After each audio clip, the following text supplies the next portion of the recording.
Let us continue with next action plan. Action plan number 4, interest deduction and other financial payments. This is also known as a thin capitalization. Thin capitalization. I hope you remember this term, thin capitalization. We have discussed this in section 94B transfer pricing chapter. Okay.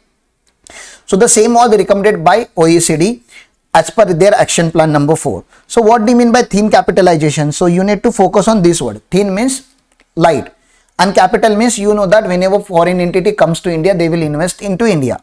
Now foreign entities are having two options. Okay. Either they can invest in India in form of share capital. If they invest into India in form of share capital, then they will earn dividend from India. Please understand, they will earn dividend from India. Now what is the problem with in respect of the dividend? Please understand, dividend is a non-deductible expenditure. Okay. So no deduction on dividend. When you pay dividend, this company will not get any deduction because that is not an expenditure, that is an appropriation of the profit. Secondly, Indian company will pay a very huge amount of tax because they will be having very high income. If this foreign company is investing 1000 crore in India, obviously the company will have a very good amount of profit, and that profit is getting distributed in form of dividend, where it is not available as a deduction here. And secondly, this dividend will become taxable. Please understand, though this our country is not giving any deduction, but this dividend will be taxable in the hands of the non-resident. Please understand, this is taxable in the hands of non-resident. So what they decided, okay, instead of bringing 1000 crore as a capital, let us bring only 100 crore as a capital. Only 100 crore as a capital. But sir, requirement is of 1000 crore, then balance 900 crore we will bring as a loan. Please understand, foreign entity will give loan of 900 crore to Indian entity. Now what will happen? Because foreign entity has given loan, so we will pay interest on loan. Please understand, we will pay interest on loan. What is the advantage of paying interest on loan?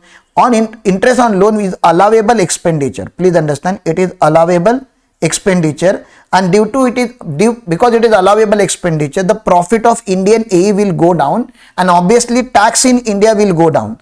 Then you will say, sir, this interest will be taxable in their hand. Anyhow, dividend was taxable in their hand.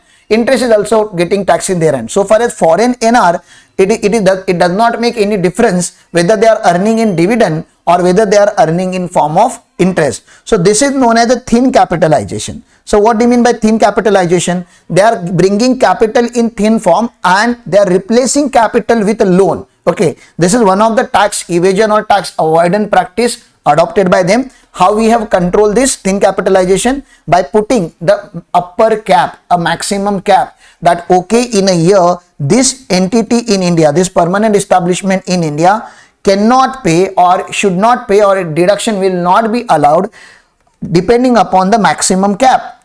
So we are having 30% of, please understand, 30% of EBITDA as a maximum cap. You cannot get deduction more than 30% of the cap. That is what we have done to control this kind of tax avoidance practices. So we are allowing the interest but not more than 30% of EBITDA of that particular year. Common approach in 2015 report. So they have said, they have given a lot of recommendation.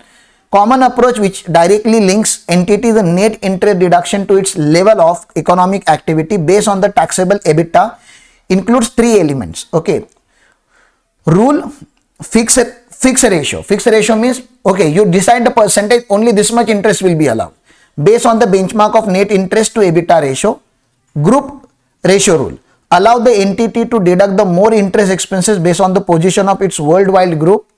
And targeted rules. Okay, address the specific risk. If India risk is high, you can pay the more return. If risk is low, you should pay the less return. So all these are recommendation. Out of that, what we have adopted, provisions incorporated in Indian income tax law. So section 94B is adopted. Limitation of interest deduction based on the fixed ratio rule. So we have understood fixed ratio rule. We have taken 30% of EBITDA rule. Okay. So what is the understanding of 94B you should have? This is the flow chart you should know.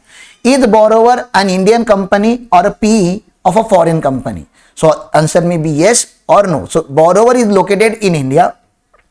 Is borrower is the bank or an insurance company? Obviously, borrower is the bank and insurance company, then this rule should not be applicable, because for banking and insurance company, we should have given the freedom to mobilize fund from foreign country to India and India to foreign country. But if it is not, then section 94B would not apply. Please understand. Obviously, if borrower is not located in India, then 94B will not be applied. And even if borrower is a bank, an insurance company, 94B will not apply. So 94B will apply only when the borrower is located in India and it is anybody other than bank and insurance company. Then you will ask another question.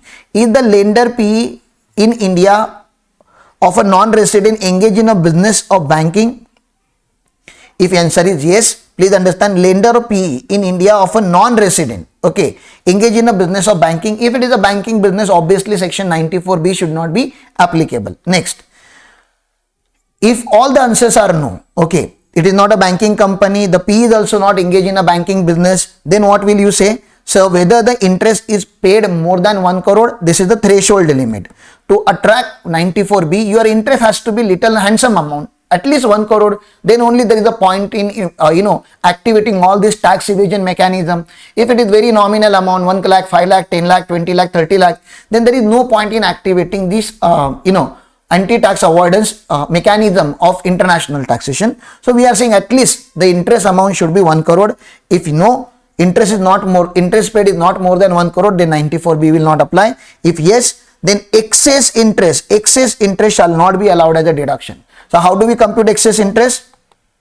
Sir, excess interest is equal to total interest paid or payable. So first compare with the total interest that is actually paid in excess of, please understand, in excess of 30% of EBITDA, or interest paid or payable to A. Please understand, total interest paid in excess of 30% of EBITDA. Okay. So you need to compute 30% of EBITDA, 30% of EBITDA, okay, minus actual interest paid, actual interest, this will give you excess interest. This excess interest you have to compare again with the actual interest paid. Why, sir? Because actual interest paid or excess, whichever is lower, actual interest paid or excess, whichever is lower, shall be, please understand, shall be allowed. Please understand, excess interest is equal to total interest paid or payable in excess of 30% of EBITDA, and interest paid or payable to AE for that previous year, whichever is lower, is the excess amount, and that excess amount will not be allowed as a deduction. Okay. We have discussed the monetary example in section 94B. If you don't remember this calculation, please check the lecture of 94B. Disallowed interest. So once interest is disallowed, say for example, my EBITDA is 100 crore. 30% of EBITDA brings to 30 crore. Okay, 30% of EBITDA brings to 30 crore. So what will happen? And I have actually paid 40 crore. I have actually paid how much? 40 crore. So sir, how much is excess? 30 crore minus 40 crore, okay, is equal to 10 crore, isn't it? So 10 crore is in excess. Or you can also write like this: actual interest is 40 crore, whereas 30% of EBITDA, okay, is 30 crore. 30 crore minus 40 crore is equal to 10 crore. 10 crore excess you have paid because 30 crore was the limit, you have paid 40 crore or 40 crore, whichever is lower. So whichever is lower is obviously this excess amount of interest. 10 crore is the lower amount of interest. So that 10 crore will be disallowed. But is it permanently disallowed, sir? No. Next year you have made payment of 25 crore. Okay. Whereas 30% of EBITDA again comes to 30 crore. Now 30 crore was the limit, but you have paid only 25 crore. So the last year the disallowed amount was the 10 crore. Okay. Out of that another 5 crore rupees you can set off here. That means in next year you will get benefit of 25 crore, which is current year interest, and 5 crore from disallowed amount from the previous year. So what about balance 5 crore then? That can be carried forward to the third year. So how many years you can carry forward this disallowed amount? So you can carry forward disallowed amount for 8 years. So what is the logic behind this? Why government is allowing us to carry forward the disallowed amount? Because my dear friend, anyhow Indian entity have actually paid interest, isn't it? If they have paid the interest, government of India is trying to give them benefit of the deduction, but in a year you cannot get deduction more than 30% of EBITDA. 30% is the limit. Okay. So disallowed interest can be carried forward for 8 years for deduction against PGBP income to the extent maximum allowable in that year. So what do you mean by interest paid? Total interest paid or payable may also be interpreted to mean interest paid or payable to non-resident associate enterprises. So this is another action plan that we have concluded here. Please revise section 94B and check the practical question that we have discussed in 94B. Thank you.